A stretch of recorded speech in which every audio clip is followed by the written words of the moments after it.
Hello everyone, welcome to my channel Creative Area. So आज का topic है ancient costumes, जो कि हमारे चैप्टर 1 हिस्ट्री ऑफ फैशन से है। इससे पहले हम लोग factors affecting clothing and introduction already discuss कर चुके हैं। सो let's start without any further delay. ये एक बहुत ही इंटरेस्टिंग सी जर्नी है जिसमें कि हम जानेंगे कि डिफरेंट डिफरेंट जगहों पर किस किस तरह के कपड़े पहने जाते थे और उन जगहों का दूसरी जगहों पर क्या इन्फ्लुएंस था, क्या चेंजेस, क्या मॉडिफिकेशंस आए आज की क्लोथिंग में। फिर हम लोग आगे इंडस्ट्रियल रेवोल्यूशन और इवोल्यूशन भी पढ़ेंगे कि पुरानी ड्रेसेस से आज की ड्रेसेस कैसे इवॉल्व हुई। सो let's start with the ancient costumes. And at different points of time in history, costumes with different cuts, silhouettes, colors, fabrics in various combinations developed in different parts of the world.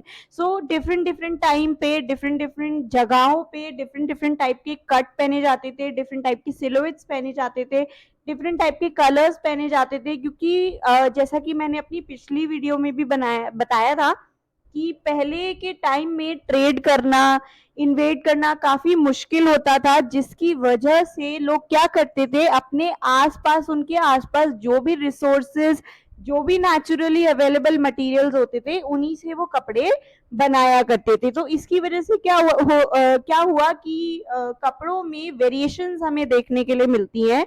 So, over several thousand years of history, all clothes can be broadly classified under 5 categories. तो ये 5 categories हम पढ़ेंगे, 5 basic categories हैं जिनके under all types of clothes होते हैं जो उस टाइम पे पहने जाते थे. So let's discuss these 5 broad categories of clothing. That is draped costume, slip-on costume, close stitch costume, open stitch costume and sheath costume. अब हम समझेंगे वन बाय वन कि ये सारी कॉस्ट्यूम्स क्या होती हैं, एक दूसरे से अलग कैसे हैं. Okay, so what is draped costume? It is derived by wrapping of skin or material length. इसका मतलब है कि कोई भी पीस ऑफ क्लॉथ या एनिमल स्किन को रैप करना, अपनी बॉडी के अराउंड रैप करने को ही ड्रेपिंग करना कहते हैं. Like Egyptian shenti, Greek himation and pareo. अभी हम इनके बारे में आगे डिस्कस करेंगे कि शेंटी और हिमेशन क्या थे. हम आगे जब ancient costumes, ancient Greek, ancient Egypt पढ़ेंगे तो हम उसमें डिस्कस करेंगे कि ये पर्टिकुलर कॉस्ट्यूम्स क्या थी और कैसे पहनी जाती थी, किस मटेरियल की बनी होती थी. अभी हमें सिर्फ इतना समझना जरूरी है कि ड्रेप कॉस्ट्यूम्स क्या थी. ड्रेप कॉस्ट्यूम वो कॉस्ट्यूम थी जिनको कि अपनी बॉडी के अराउंड रैप किया जाता था, जैसे कि आज के टाइम में एक साड़ी करी जाती है. तो एक साड़ी को कैसे पहना जाता है, एक साड़ी को एक सिंपल एक लॉन्ग पीस ऑफ क्लॉथ होता है जिसको कि अपनी बॉडी के अराउंड रैप किया जाता है. तो इसी तरह से ड्रेप कॉस्ट्यूम हुआ करती थी जो पहले के लोग पहनते थे. स्लिप ऑन कॉस्ट्यूम क्या है? Made from one piece of material length with a hole for the head to pass through. अब आपने देखा होगा साड़ी में कभी कोई होल नहीं होता, उसे बस ऐसे ही हम लोग अपनी बॉडी पे रैप कर लेते हैं, तो इसीलिए वो ड्रेपिंग के अंडर आता है. लेकिन स्लिप ऑन कॉस्ट्यूम क्या होती है? स्लिप ऑन कॉस्ट्यूम उस टाइम पे ऐसी पहनी जाती थी जैसे कि एक पूरा फैब्रिक मटेरियल है, उसके अंदर एक होल है जिसकी मदद से उसे हम लोग उसको अपने हेड के थ्रू पास कर सकते हैं. जैसा कि आप इस पिक्चर में भी देख सकते हैं, इसमें ना कोई स्लीव्स है ना कुछ और है. ये सिर्फ एक सिंपल क्लॉथ मटेरियल है जिसमें कि सिर्फ एक होल है जिसकी मदद से हम लोग इसको अपने हेड पे स्लिप ऑन कर सकते हैं. जैसे कि आज की टी शर्ट्स हम समझ सकते हैं, लेकिन टी शर्ट्स में भी स्लीव्स वगैरह होती है, तो हम केप्स या पोंचो से इसको समझ सकते हैं. जैसा कि एक केप या एक पोंचो होता है, उसमें सिर्फ क्या होता है, एक होल होता है जिसकी मदद से आप क्या कर सकते हैं, उसको अपने हेड से पास थ्रू कर सकते हैं. इसका एग्जाम्पल है the south American poncho. I hope this is clear. और अगर अभी भी क्लियर नहीं है तो प्लीज मुझसे कमेंट सेक्शन में पूछिए, मैं जरूर उसका जवाब दूंगी. क्लोज स्टिच कॉस्ट्यूम क्या होती है? The fabric is worn around the body with armholes for the sleeves to be attached. अब इस टाइप के कपड़े में क्या होता था, इस टाइप के कपड़ों में आप जैसे कि देख सकते हैं आर्म होल्स बने होते थे। आर्म होल्स क्यों बने होते थे? ताकि उसमें स्लीव्स को अटैच करा जा सके या उसको स्लीवलेस भी छोड़ दिया जाता था, लेकिन इसमें आर्म होल्स हुआ करते थे ताकि उनका पर्पस यही होता था कि ताकि इसमें स्लीव्स को अटैच किया जा सके। तो ऐसी टाइप की कॉस्ट्यूम को क्लोज स्टिच कॉस्ट्यूम कहते हैं। Example the Greek chiton, the Roman tunic and the medieval chemise. तो जैसा कि एक ट्यूनिक होता है या एक शमीज होती है, उसी तरह की उसी तरह के कपड़ों को क्लोज स्टिच कॉस्ट्यूम कहते हैं। Now what is open stitch costume? Open stitch costume means इसमें ऐसा नहीं होता जैसा क्लोज स्टिच में होता है। ये तो एक ही गारमेंट की बात हो रही थी कि एक ही गारमेंट में आर्म होल्स है, लेकिन नहीं, ओपन स्टिच कॉस्ट्यूम में क्या होता है? ओपन स्टिच कॉस्ट्यूम में लेयर्स होती है, कपड़ों की लेयर्स पहनी जाती हैं। जैसा कि हम लोग ठंड में पहन लेते हैं, सबसे पहले हम लोग बॉडी वार्मर पहनते हैं, देन हमारे जो मेन आइटम ऑफ क्लोथिंग है वो पहनते हैं, देन उसके ऊपर से ओवरकोट पहनते हैं। तो इस टाइप के कपड़ों को ओपन स्टिच कॉस्ट्यूम कहा जाता है, जो कि ऊपर से पहना जाता है, लेयर में पहना जाता है। Example of these are the Asian kaftan और the European overcoat. Sheath costume क्या होती है? It is moulded to the body contours. ये कॉस्ट्यूम आपकी बॉडी की शेप को एनहांस करने के लिए, बॉडी की शेप में फिट होने के लिए बनाई जाती है। This category also extended into trousers and breaches. तो ये जो मैंने यहाँ पे पिक्चर लगाई हुई है, ये एक ऐसे ही गारमेंट की पिक्चर है जो कि शीट कॉस्ट्यूम कैटेगरी के अंदर फॉल होता है। इस कैटेगरी में क्या है कि ये ट्राउजर्स या ये जो ब्रीचेस हैं, ये आपकी बॉडी को फिट होने के लिए बनाए गए हैं, जबकि ड्रेप कॉस्ट्यूम में या स्लिप ऑन कॉस्ट्यूम में ऐसा नहीं होता। तो शीट कॉस्ट्यूम वो होती है जो हमारी बॉडी शेप के अकॉर्डिंग हम पहनते हैं। Okay, I hope this is clear. और अगर कोई भी डाउट है तो जैसा कि मैंने पहले कहा, प्लीज कमेंट डाउन बिलो। चलते हैं हम आगे। So first we will discuss Indian costumes here. अब हमने 5 कैटेगरीज तो पढ़ ली कॉस्ट्यूम की, कौन कौन सी होती है। Now we will learn the ancient Indian costumes, कि एंशियंट इंडिया में किस तरह के कपड़े पहने जाते थे। So Indian ceremonies from birth, marriage to death involve the ritual use of newly woven textiles draped around the body. India में कोई भी सेरेमनी हो, कोई भी रिचुअल हो, उसमें न्यूली वोवन टेक्सटाइल्स को पहनने का काफी ट्रेंड है, काफी क्रेज है। Ancient Indian garments were draped rather than stitched, giving each ensemble a distinctive look. जो एंशियंट इंडियन गारमेंट्स थे वो स्टिच नहीं होते थे, बॉडी पे ड्रेप किए जाते थे, यानी कि बॉडी पे रैप किए जाते थे। Draped apparel was worn both by men and women। तो मेन और विमेन दोनों ही रैप करके पहनते थे गारमेंट्स को। ऐसा नहीं है कि सिर्फ विमेन ही पहन रही है, मेन भी अपनी बॉडी पे गारमेंट्स को या क्लॉथ को ड्रेप करते थे। The saris and dhotis worn today are similar to the off-loom fabrics worn thousands of years ago। आज के टाइम में साड़ीज और धोतीज जो पहनी जाती हैं वो उसी टाइम की एक इवोल्यूशन है। The earliest references to Indian textiles dated between 2500 to 2000 BCE in the Indus Valley civilization in 2 cities of Mohenjo-daro and Harappa। Our knowledge of Indian costumes is based on the study of sculpted figures and engraved seals।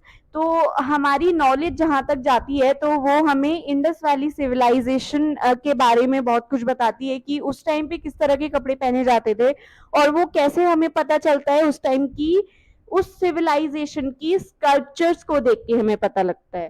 तो एक ऐसा ही sculpture है high priest का, जो कि उस time पे बनाया गया था जब इंडस वैली सिविलाइजेशन थी, तो उस टाइम पे ये बनाया गया था। इस स्टैचू को या इस स्कल्पचर को हाई प्रीस्ट बोलते हैं। सो हमें इनकी इन्होंने जो ये एक शॉल पहना हुआ है, इसको देख के पता चलता है कि उस टाइम पे किस तरह के ड्रेप कॉस्ट्यूम्स पहने जाते थे। Other statues and engravings are seen in short draped sarong like skirts, jewelry and elaborate hairstyles। जो दूसरे sculptures थे उनको देख के हमें क्या पता लगता है कि उस टाइम पे sarong यानी कि wrapped skirts पहनी जाती थी, ज्वेलरी भी पहनी जाती थी एंड हेयर स्टाइल्स भी बनाए जाते थे। तो लोग अपने आप को किस तरह से एडॉर्न करते थे वो हमें स्कल्पचर्स को, वहाँ की सील्स को, वहाँ की पेंटिंग्स को देख के पता चलता है। तो ऐसी ही हम एक पेंटिंग की बात करें So similar garments can also be seen in the later Ajanta cave paintings where the figures are scantily dressed with a tight sarong around the waist. तो इस टाइम पे भी sarong skirt और wrapped garments पहने जाते थे, which accentuate the curvaceous form, and a thin draped shawl or choli on the upper body. जैसा कि आप इस वाली पिक्चर में देख सकते हैं कि women चोली भी पहना करती थी. The unstitched garment is no less sophisticated than the sewn garment. अच्छा, ये sew नहीं करी जाती थी, ये क्या करी जाती थी, बस बॉडी पे रैप करके पहनी जाती थी.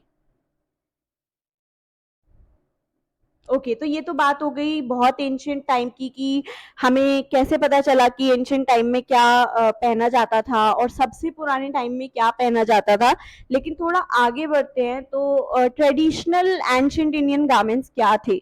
While traditional Indian garments were unisex, the fabric and the manner of draping were indicative of the profession and social status of the wearer.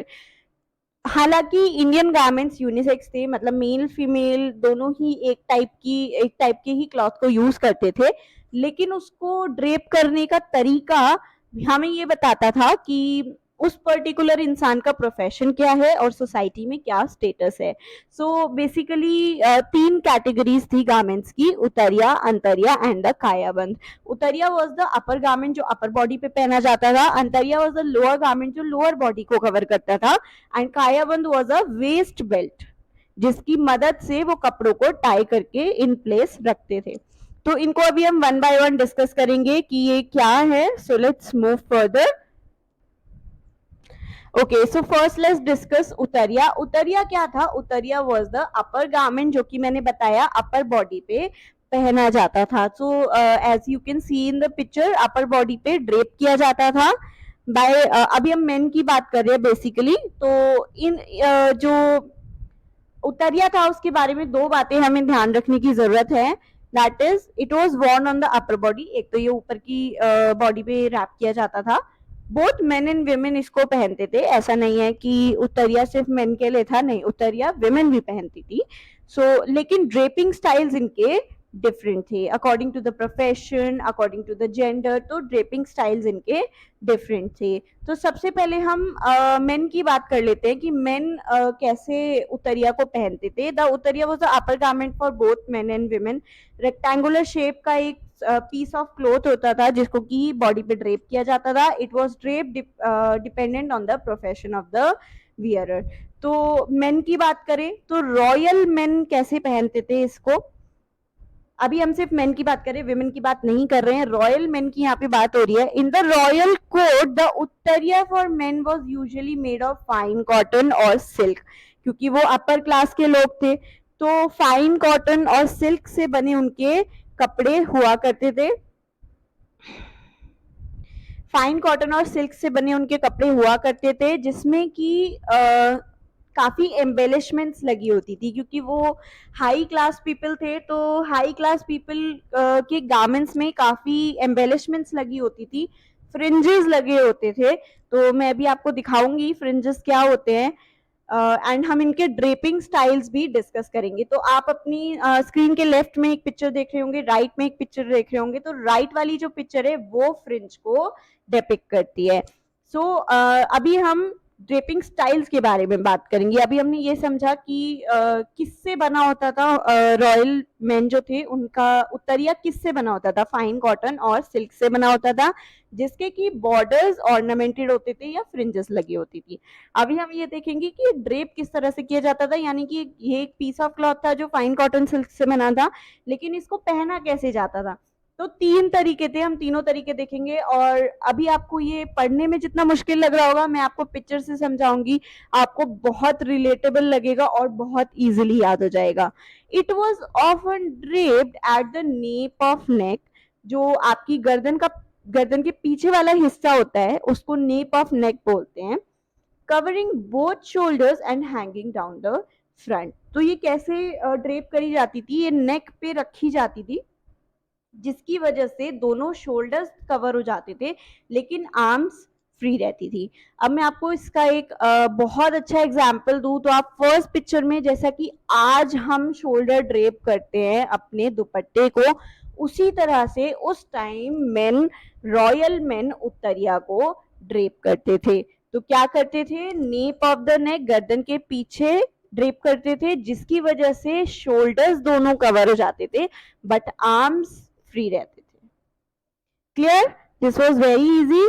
Second drape हम डिस्कस करते हैं। It could also be draped over one shoulder with free ends hanging down the front end back. जैसा कि हम आज suit के साथ दुपट्टा लेते हैं एक शोल्डर पे, over one shoulder with both the ends hanging down in the front and in the back side.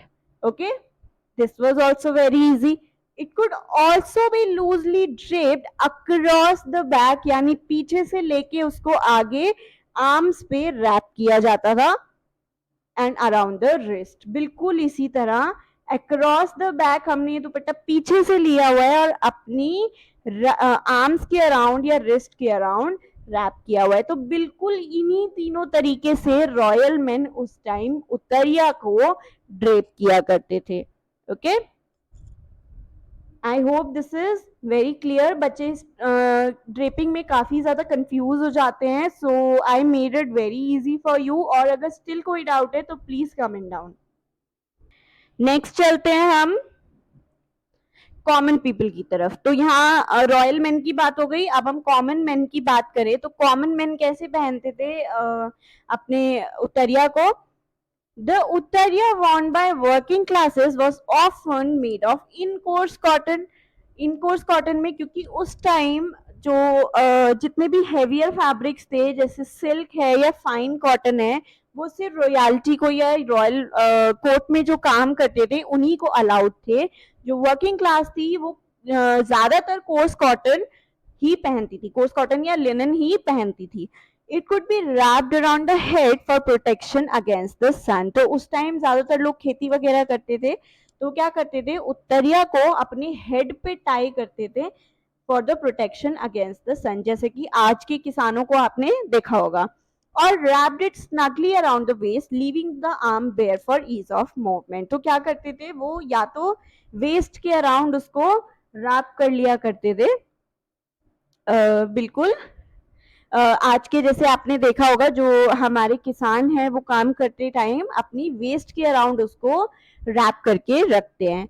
Women की बात करें तो विमेन उत्तरिया कैसे पहनती थी। Women sometimes wore the uttariya as a draped garment wound around the upper torso. तो upper torso पे इसी तरह से रैप करके उत्तरिया को पहनती थी या फिर एज अ हेड कवरिंग पहना करती थी विद अ हेडबैंड, या तो हेडबैंड के साथ, या फिर हेडबैंड नहीं होता था तो एक फिटेड कैप होती थी उसके नीचे या उसके ऊपर।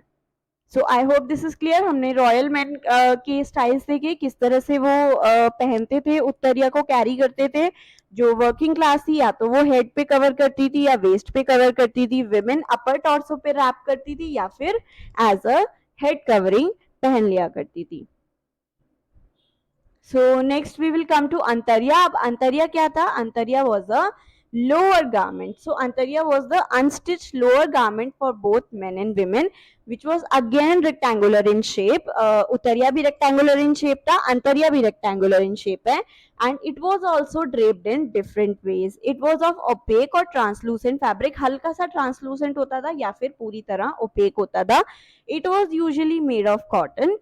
The कच्चा is a term to describe a particular way of draping. ये जो टर्म अभी हमने अंतरिया was the lower garment, अब कच्चा एक ऐसी टर्म है जो कि अंतरिया के ड्रेपिंग स्टाइल को डिस्क्राइब करती है। तो किस तरह से ड्रेप किया जाता था, it was tied and wound around the waist with one edge pass between the legs. बिल्कुल उसी तरह जैसे कि आज की धोती या फिर एक लॉइन क्लॉथ पहना जाता है, जैसा कि आप इन दोनों पिक्चर्स में देख सकते हैं। It was worn often by the peasants. ठीक है, तो ये कैसे पहना जाता था, it was wound around the waist, passed one edge passed between the legs like a loin cloth। बिल्कुल ऐसे ही जैसे आज की धोती पहनी जाती है। आप ये तीनों पिक्चर्स में कंपेयर कर सकते हैं। Okay, so the general population वोर द नी और काफ लेंथ अंतरिया। तो जो जनरल पॉपुलेशन होती थी, जो कॉमन लोग होते थे, वो उनको, क्योंकि उनके पास ज्यादा पैसे नहीं होते थे, कम अफोर्डेबिलिटी कम होती थी उनके पास, तो वो क्या करते थे, कम फैब्रिक में ही अपना गुजारा करते थे, तो वो नी या काफ लेंथ तक की ही अंतरिया पहन सकते थे। ऐसे लॉज भी पास किए जाते थे बाय द रॉयल्टीज, ऐसे लॉज पास किए जाते थे ताकि सोशल डिफरेंसेस, जो सोशल स्टेटस है वो बना रहे। सो जो हायर क्लास होती थी या जो रॉयल पीपल होते थे वो एंकल लेंथ वर्जन पहनते थे। The antariya worn by women could be worn in the same style as men or as a wrap skirt। या तो वो अंतरिया को ऐसे ही पहन लेती थी जैसे मेन पहनते थे धोती स्टाइल में, या फिर रैप स्कर्ट की तरह पहन लिया करती थी। जैसा कि आप इस पिक्चर में देख सकते हैं किस तरह वो मेन उत्तरिया पहनती थी एंड किस तरह अंतरिया पहनती थी। सो अंतरिया was also embroidered with gold thread and embellished with precious stones। जब कोई ओकेजन होता था, या रॉयल मैन की जो अंतरिया थी वो तो एम्बेलिश्ड होती थी। अब लास्ट हम लोग डिस्कस करेंगे वो कायाबंद। कायाबंद क्या था, जैसा कि मैंने आपको पहले बताया था, कायाबंद वाज अ वेस्ट बेल्ट। जैसा कि आप इस पिक्चर में पूरा आउटफिट देख सकते हैं किस तरह से वो लोग उस टाइम पहना करते थे। The uttariya, the antariya and the kayabandh was the waist belt. The manner of tying and decorating, ये लोग अपने अपने हिसाब से टाई करते थे, अपने अपने हिसाब से डेकोरेट करते थे अपने अपने वेस्ट बेल्ट को। अब इन तीन इलेबोरेट कैटेगरीज के अलावा भी एक बहुत इंपॉर्टेंट चीज हमारे एंशियंट इंडिया में पहनी जाती थी, दैट वाज द टर्बन। क्योंकि उस पगड़ी इंडिया में एक साइन ऑफ रेस्पेक्ट है, ठीक है, पगड़ी इंडिया में एक साइन ऑफ रेस्पेक्ट है और ये बहुत एंशियंट टाइम से पहनी जाती है। लेकिन तब इसको टर्बन नहीं बोलते थे, पगड़ी नहीं बोलते थे, इसको उशनीश बोला जाता था। The ushnish was a turban for men. Along with the hair, it was twisted into a top knot. जैसा कि आज भी पगड़ी बांधी जाती है. So along with the hair, it was twisted into a top knot, जैसे कि सरदार लोग आज के टाइम में पहनते हैं. And the rest was wound around the head. So I hope ancient Indian costumes are clear. और अगर कुछ clear नहीं है तो आप वीडियो को rewind करके भी देख सकते हैं. It should be noted that trade and invasions have always resulted in cross-cultural influences in clothing. जब भी दो देशों में या दो स्टेट्स में ट्रेड या इन्वेजन होता था तो उसकी वजह से क्या होता था, लोगों पर एक दूसरे का इन्फ्लुएंस पड़ता था और उस इन्फ्लुएंस की वजह से हमें क्लोथिंग में भी चेंजेस देखने के लिए मिले। किस तरह के, अभी हम कुछ एग्जाम्पल देखेंगे। For example in the Kushan period, जब इंडिया में कुषाण पीरियड चल रहा था, due to trade with Greece the antariya developed stiff pointed fluting associated with the Greek chiton. तो जो ग्रीक चिटॉन था, जो ग्रीक के कपड़े थे, वो उनसे काफी इंस्पायर हो गया इंडिया का अंतरिया। जैसा कि आप देख सकते हैं, ये जो प्लीटिंग वाली डिटेल होती है इसको फ्लूटिंग कहते हैं बेसिकली। तो ये हमें जो इंडियन अंतरिया में देखने के लिए मिली। तो इस तरह से एक ग्रीक गारमेंट है चिटॉन, तो उससे इन्फ्लुएंस होके अंतरिया में हमें चेंजेस देखने के लिए मिले। There are similarities between the Indian sari and the Roman garment called palla। तो ये जो आप थर्ड पिक्चर देख रहे हो, ये रोमन गारमेंट है जिसको पल्ला बोलते हैं। तो हमारी जो इंडियन साड़ी है वो भी इससे काफी रिजेंबल करती है। सो ये भी एक लार्ज स्क्वायर और रेक्टेंगुलर क्लॉथ होता था जिसको कि शोल्डर पे पिन करके और फिर सिर पे ढकते थे। ऐसे ही इंडियन साड़ी भी होती है। नेक्स्ट वी कम टू, अभी जैसा कि हमने साड़ी की बात करी, तो the traditional 6 to 9 yard sari या तो 6 यार्ड्स की होती है या तो 9 यार्ड्स की होती है। ज्यादातर दो ही टाइप्स की साड़ी मार्केट में मिलती हैं। 6 यार्ड्स की जो आप नॉर्मली पहनते हैं, 9 यार्ड्स की साड़ी महाराष्ट्र में पहनी जाती है जिसको कि नवारी साड़ी भी बोला जाता है। Where the manner of draping is indicative of the geographical location in India। तो आप अगर एक विमेन ने अगर 4 विमेन ने अलग अलग टाइप से साड़ी पहन रखी है तो आप आराम से देख के बता सकते हैं कि ये पर्टिकुलर वुमेन किस एरिया को बिलोंग करती है, इंडिया के किस पर्टिकुलर स्टेट को बिलोंग करती है, क्योंकि यहाँ पर साड़ी के जो ड्रेप्स हैं वो अलग अलग स्टेट में अलग अलग हैं.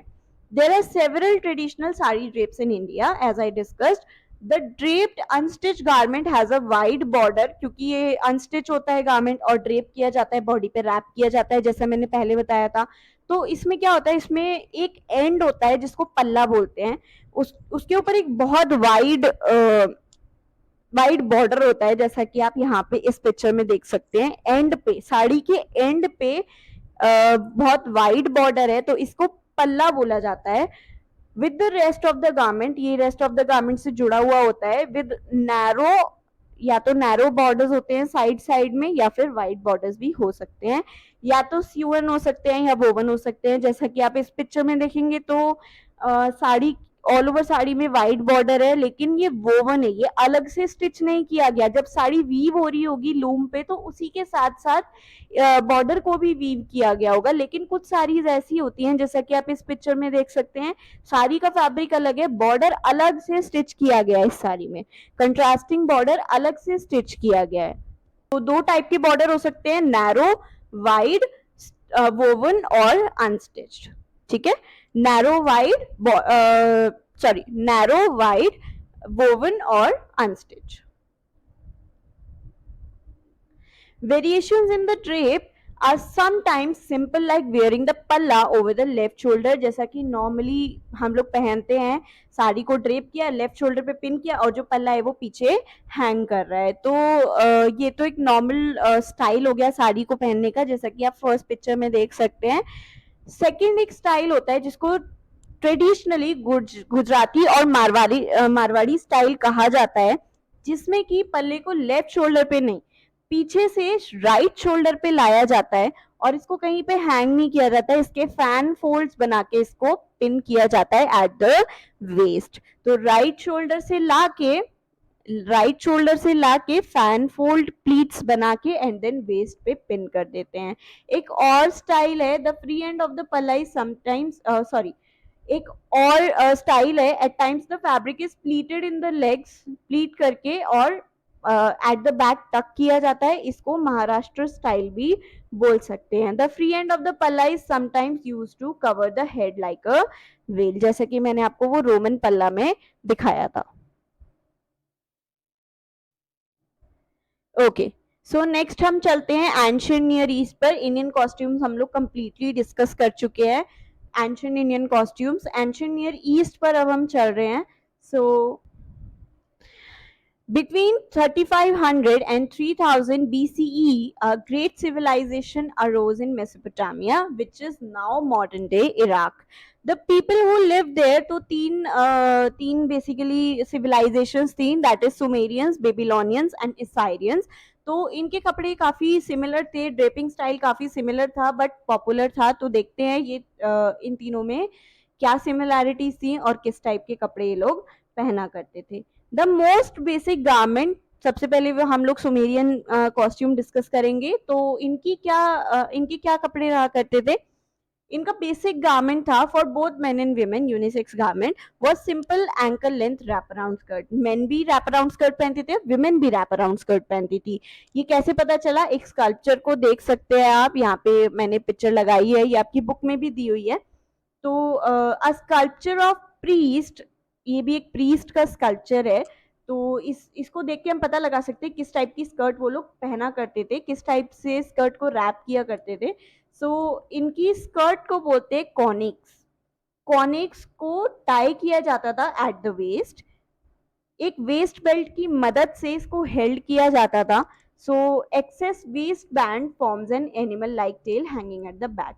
तो एक वेस्ट बेल्ट भी ये लोग स्कर्ट के साथ पहनते थे, जिसका कि बचा कुचा जो फैब्रिक होता था वो पीछे एक टेल की तरह हैंग करता था.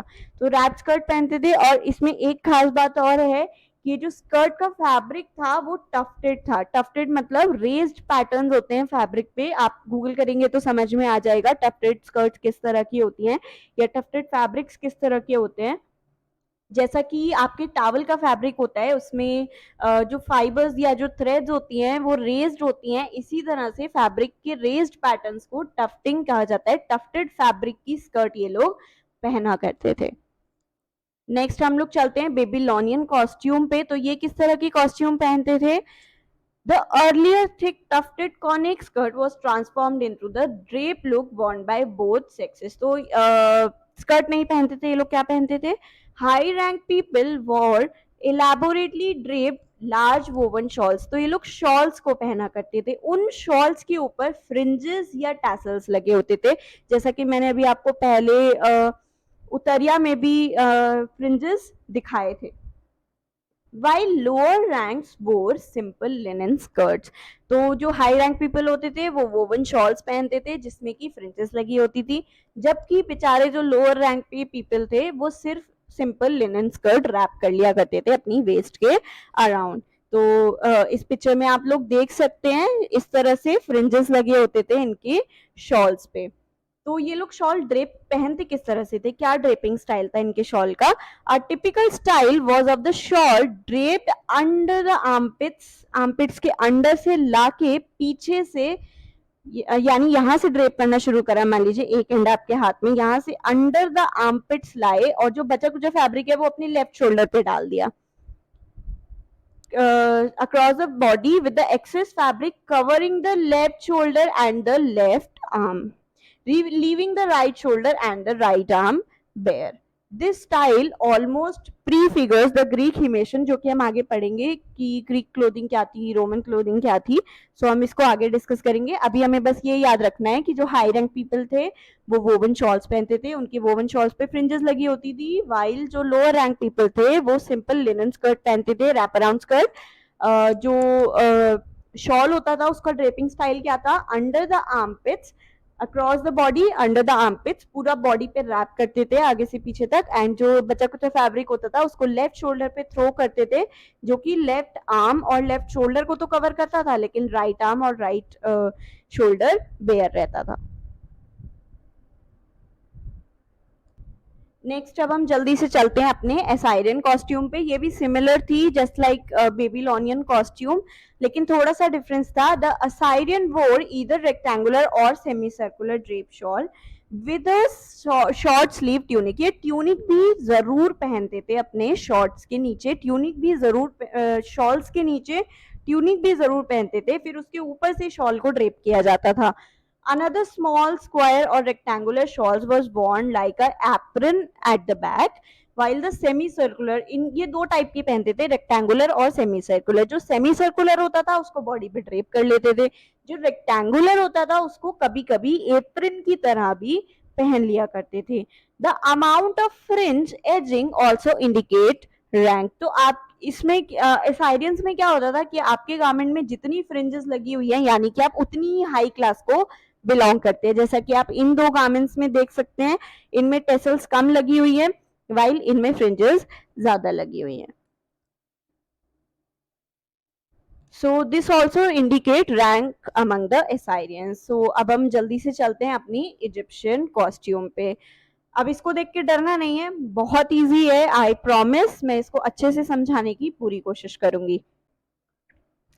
Okay, so a characteristic of Egyptian costume was that it covered the lower body, leaving the upper body parts bare, which could be covered by a cape that could be twisted, draped, or knotted in the front. तो Egyptian costume का एक main characteristic था कि वो lower body को cover करती थी, upper body को बेयर रखती थी, लेकिन कभी कभी अपर बॉडी पे भी एक शॉल की तरह केप पहना जाता था जो कि ट्विस्टेड होता था, ड्रेप्ड होता था और फ्रंट में एक नॉट बनी होती थी। So Egyptian clothing was mainly draped and pleated. तो ड्रेप करी जाती थी और प्लीट्स भी उसमें बनाए जाते थे। ये एक डिटेल है जो आपको बिल्कुल याद रखनी है, इसको स्किप नहीं करना है। Egyptian clothing was draped and pleated. Women also wore a sheath-like tunic called calasiris. कालासिरिस भी इसको बोल देते हैं। तो विमेन कालासिरिस पहनती थी, शीथ लाइक ट्यूनिक होता था, जो कि हमने पढ़ा कि शीथ कॉस्ट्यूम क्या होती थी, जो हमारे बॉडी कंटूर्स के अकॉर्डिंग पहनी जाती थी। The basic garment for main was शेंटी। तो काला सिरिस, शेंटी और हाइक, ये 3 कॉस्ट्यूम्स को हमें ध्यान रखना है। इजिप्शियन कॉस्ट्यूम, ये 3 मेन कॉस्ट्यूम थी, काला सिरिस, हाइक एंड शेंटी। जैसा कि हमने इंडियन कॉस्ट्यूम में पढ़ा, उत्तरिया, अंतरिया एंड कायाबंद, इसी तरह इजिप्शियन में आपको ये 3 याद रखने हैं। तो पहले हम लोग शेंटी को डिस्कस कर लेते हैं। The basic garment for main, ये विमेन नहीं पहनती थी, ये मेन के लिए बेसिक गारमेंट था, ये यहाँ पे ध्यान रखना है। The basic garment for main was शेंटी। तो ये एक single strip of linen cloth होता था, यानी कि वही रेक्टेंगुलर पीस ऑफ क्लोथ होता था, लिनन से बना होता था, wrapped around the hips, क्योंकि ये लोअर बॉडी पे पहना जाता था, so it was wrapped around the hips, worn by all classes, royal भी पहनते थे, कॉमन लोग भी पहनते थे, सब लोग पहनते थे, except for the fact that king's shanty was much finer and often pleated। सिर्फ इतनी सी एक डिफरेंस थी कि जो किंग की शेंटी होती थी वो और भी ज्यादा फाइन कपड़े से बनाई जाती थी और प्लीटेड होती थी। इन पहन ड्रेपिंग स्टाइल एकदम सेम था और जो गारमेंट का नाम है वो भी सेम है। जस्ट एक डिफरेंस होता था कि जो किंग की शेंटी थी, किंग का जो गारमेंट था वो फाइन फैब्रिक से बना होता था और कभी कभी प्लीट्स भी उसमें बनी होती थी, जैसा कि आप फर्स्ट पिक्चर में देख सकते हैं। Similar to the Indian drape, the common way of wearing it was diagonally across the hip with one end tucked in the waist and other end hanging free in the front। यहाँ पे आप first picture देख सकते हैं, ये भी एक waist belt के थ्रू या नॉट के थ्रू पहना जाता था। तो हिप्स के अराउंड रैप किया जाता था एंड जो एक एंड था, जो फैब्रिक का एक एंड था, वो फ्रीली हैंग करता था in the front. Male royalty also draped a large transparent material around the body, knotted at the waist, creating elaborate fold at the hips called the hike। शेंटी के ऊपर ही या शेंटी के साथ ही मेल रॉयल्टी, जो royal main थे, वो एक कपड़ा और पहनते थे जिसको हाइक बोलते हैं। वो एक ट्रांसपेरेंट मटेरियल होता था, मतलब ओपेक नहीं होता था, एक ट्रांसपेरेंट फैब्रिक टाइप होता था जिसको कि हिप्स के अराउंड रैप किया जाता था, फोल्ड किया जाता था, उसमें डिफरेंट डिफरेंट फोल्ड्स बनाए जाते थे, जैसा कि साड़ी में बनाए जाते हैं हिप्स के अराउंड फोल्ड, ऐसा ही हाइक में बनाए जाते थे। So and it was knotted at the waist, एक नॉट बनाई जाती थी, एक गांठ बनाई जाती थी एट द वेस्ट। एक बार मैं फिर से इसको रिवाइज करा देती हूँ। शेंटी सारी क्लासेस के लोग पहनते थे, चाहे वो रॉयल हो, कॉमन हो, शेंटी सब सारे मेन पहनते थे। लेकिन फराओ यानी किंग की जो शेंटी थी वो फाइन फैब्रिक और प्लीटेड, उसमें प्लीट्स बने होते थे। इंडियन ड्रेप की तरह ही इसको अक्रॉस द हिप्स रैप किया जाता था, जिसमें कि एक एंड वेस्ट पे टक किया जाता था एंड दूसरा and free in the front hang करता था।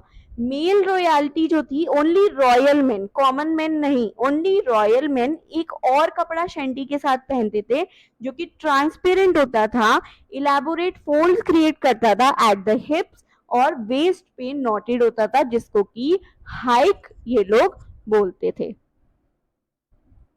तो यहाँ पे हमने 2 गारमेंट्स को डिस्कस किया, शेंटी एंड हाइक। हाइक सिर्फ रॉयल मेन पहनते थे जबकि शेंटी was worn by all classes। Religious costume was an important part of Egyptian clothing when the shawl was not draped but merely placed flat on the shoulder। जैसा कि लड़कियां दुपट्टा drape करती हैं, पीछे नहीं, नेक पे नहीं, आगे आगे जैसे शोल्डर्स पे लड़कियां दुपट्टा डालती हैं, जस्ट ऐसे ही शॉल को ड्रेप किया जाता था in the ceremonies, in the rituals. The pharaoh wears the shenti under the draped material. जैसा कि मैंने बताया, हाइक के नीचे वो लोग शेंटी पहनते थे, शेंटी के साथ ही, शेंटी के ऊपर ही हाइक को पहना जाता था, हाइक के नीचे वो लोग शेंटी पहनते थे। The queen also wears the kalasiris. तो मैं इसकी एक पिक्चर आपको दिखाऊं तो ये आप लोग लेफ्ट में अगर सेकंड पिक्चर देखेंगे तो शेंटी के ऊपर, ओवर द शेंटी, हाइक को ड्रेप किया गया है। हाइक एक ट्रांसपेरेंट टाइप का मटेरियल हुआ करता था और आप साइड में ही एक लेडी को देख सकते हैं जिसने कि काला सिरस्को पहना हुआ है, एंड राइट में भी आप पिक्चर देख सकते हैं, एक शीथ लाइक ट्यूनिक हुआ करता था। और ऐसा नहीं है काला सिरस सिर्फ विमेन पहनती थी, मेन भी कभी कभी काला सिरस को पहनते थे। आगे चलते हैं हम अपने ग्रीक कॉस्ट्यूम्स पर। Ancient Greek and Roman costumes were traditionally draped. इनकी भी costumes drape होती थी. The drape styles were characterized by the arrangement of large piece of, अच्छा इनके जो फैब्रिक पीसेस होते थे ना उनकी बहुत अलग अलग शेप्स हुआ करती थी, रेक्टेंगुलर भी होते थे, ओवल भी होते थे, क्रीसेंट शेप वो शेप होती है जो मून की आप देखते हैं ना, बचपन में हम वो चांद बनाया करते थे आधे से भी कम, उस शेप को क्रीसेंट शेप बोलते हैं जो एक सी को रिजेंबल करता है, विच वर फोल्डेड। तो इनके क्लॉथ के पीसेस कैसे होते थे, रेक्टेंगुलर, ओवल या क्रीसेंट, जिनको की फोल्ड किया जाता था, प्लीट भी किया जाता था, शोल्डर पे पिन भी करते थे, और बेल्ट्स का भी ये लोग काफी यूज किया करते थे। This style of dressing utilized the entire fabric, ensuring there is no waste. In spite of influences from other countries, Greek में भी काफी कंट्रीज का इन्फ्लुएंस पड़ा, लेकिन उनकी जो कॉस्ट्यूम्स थी उनमें हमें कोई मॉडिफिकेशन देखने के लिए नहीं मिला। Classic Greek costumes were based on to principles. ये दो प्रिंसिपल्स याद रखने बहुत जरूरी है कि एक तो उनके गारमेंट्स यूनिसेक्स होते थे, रेक्टेंगुलर पीस ऑफ क्लॉथ या जो भी अलग शेप होती थी उनको ये लोग डिफरेंट डिफरेंट टाइप में, डिफरेंट डिफरेंट साइजेस में भी अवेलेबल होते थे। इनके जो रेक्टेंगुलर पीस ऑफ क्लॉथ या और कोई शेप पीस ऑफ क्लॉथ होता था तो वो अलग अलग साइजेस में अवेलेबल होते थे, जिनको कि लोग अलग अलग स्टाइल से ड्रेप करते थे। चाहे वो एक क्लॉक हो या ट्यूनिक हो, उनका ड्रेपिंग स्टाइल अलग होता था। The second was that this cloth was always draped around the body according to certain norms but not cut or shape. मतलब इनके जो गारमेंट्स की शेप थी वो बदली नहीं जाती थी, जिस तरह के क्लॉथ होते थे उनको एक सर्टेन रूल के हिसाब से ही ड्रेप किया जाता था, कहीं से भी कट नहीं किया जाता था फैब्रिक को, जिसकी वजह से कोई वेस्ट नहीं होता था। There were vast possibilities of drape that could arise out of this rectangular fabric. आप राइट में पिक्चर देख सकते हैं, as seen in the example of architectural draping at different temples. तो डिफरेंट डिफरेंट टाइप से ये लोग ड्रेप किया करते थे, जो कि अब हम डिस्कस करेंगे। सबसे पहले हम मेन के कॉस्ट्यूम को डिस्कस करेंगे कि ग्रीक मेन उस टाइम क्या पहनते थे। आपको ग्रीस में आपको दो प्रिंसिपल्स याद रखने जरूरी है, एंड मेन विमेन की कॉस्ट्यूम याद रखने जरूरी है।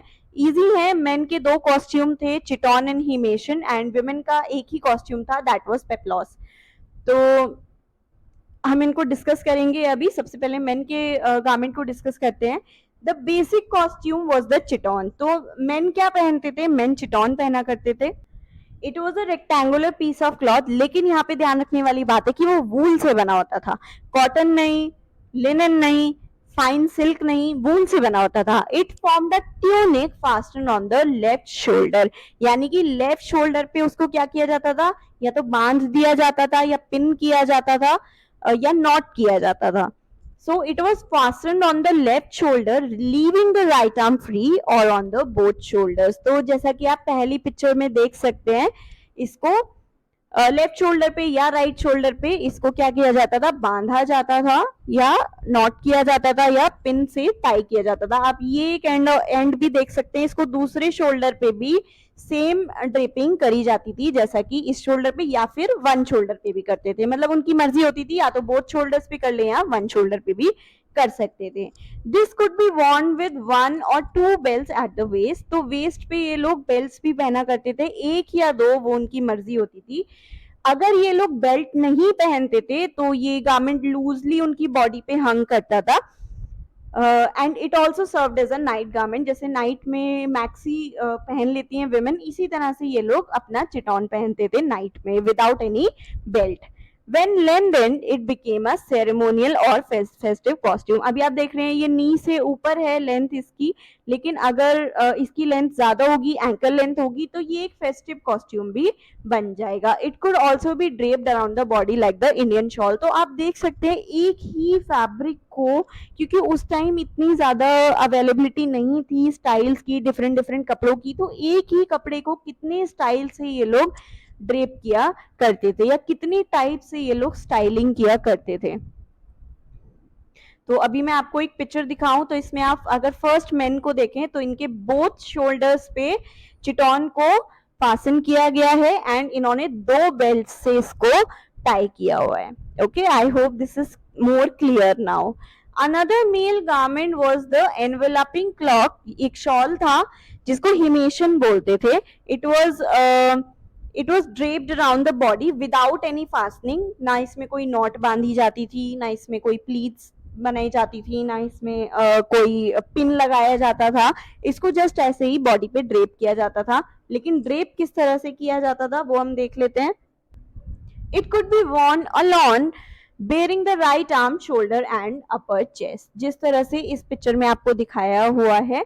It could B worn alone, इसके साथ कोई और कपड़ा नहीं पहना हुआ है, राइट आर्म फ्री है, राइट शोल्डर फ्री है और अपर चेस्ट फ्री है।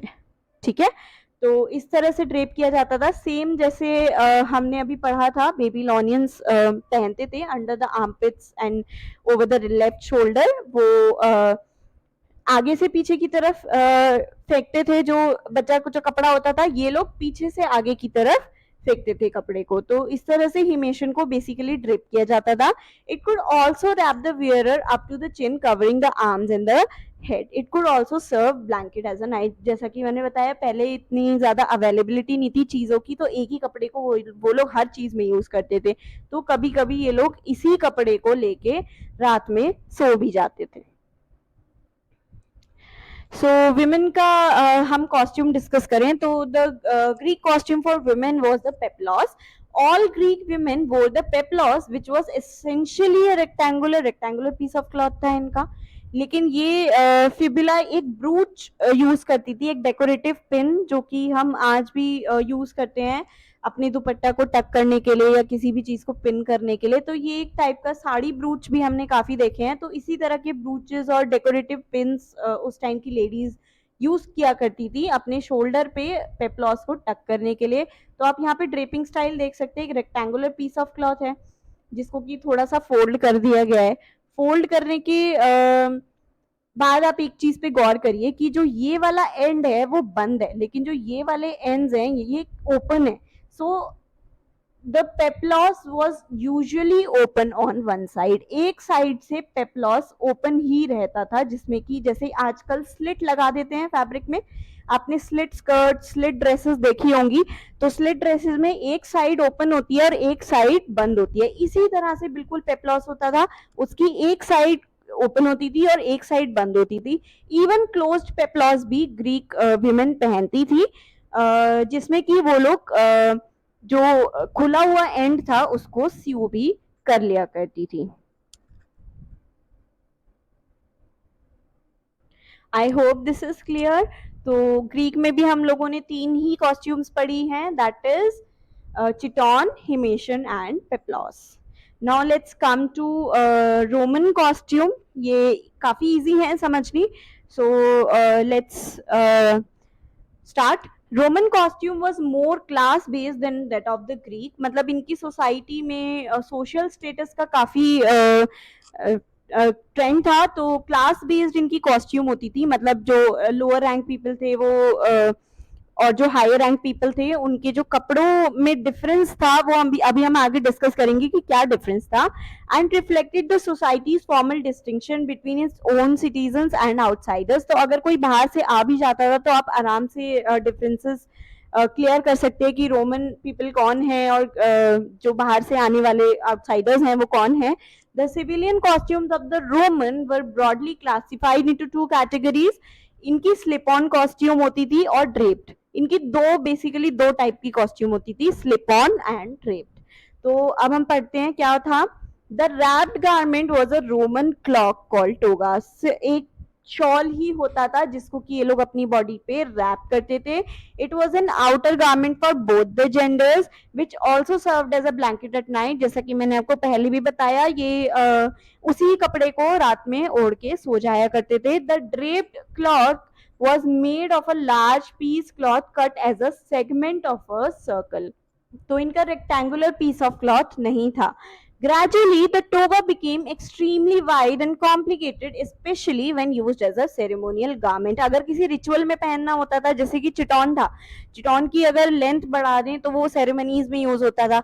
ऐसे ही टोगा, अगर टोगा की लेंथ बढ़ा दें, उसको वाइड कर दें, उसमें डिफरेंट डिफरेंट फोल्ड्स बना दें या उसमें कोई और डिटेल डाल दें, कोई एम्बेलिशमेंट डाल दें, तो वो सेरेमनी में यूज किया जाता था. मीन्स बेसिकली सिंपल टोगा को अगर आप थोड़ा सजा धजा दे तो वो सेरेमनीज में यूज किया जाता था.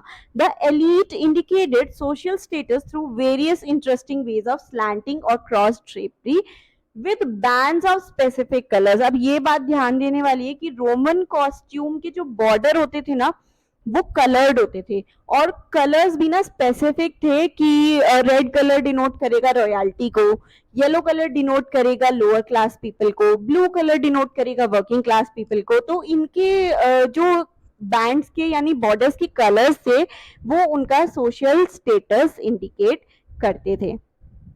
जैसा कि आप यहाँ इस पिक्चर में देख सकते हैं, ये पिक्चर आपकी बुक में भी दिया हुआ है. सेगमेंट ऑफ द सर्कल को एक ड्रेप करते थे और इनकी जो बॉर्डर्स के कलर्स थे वो इंडिकेट करते थे इनका सोशल स्टेटस. अब टोगा हमने पढ़ा, रोमन कॉस्ट्यूम सिर्फ दो ही हैं, टोगा एंड पल्ला.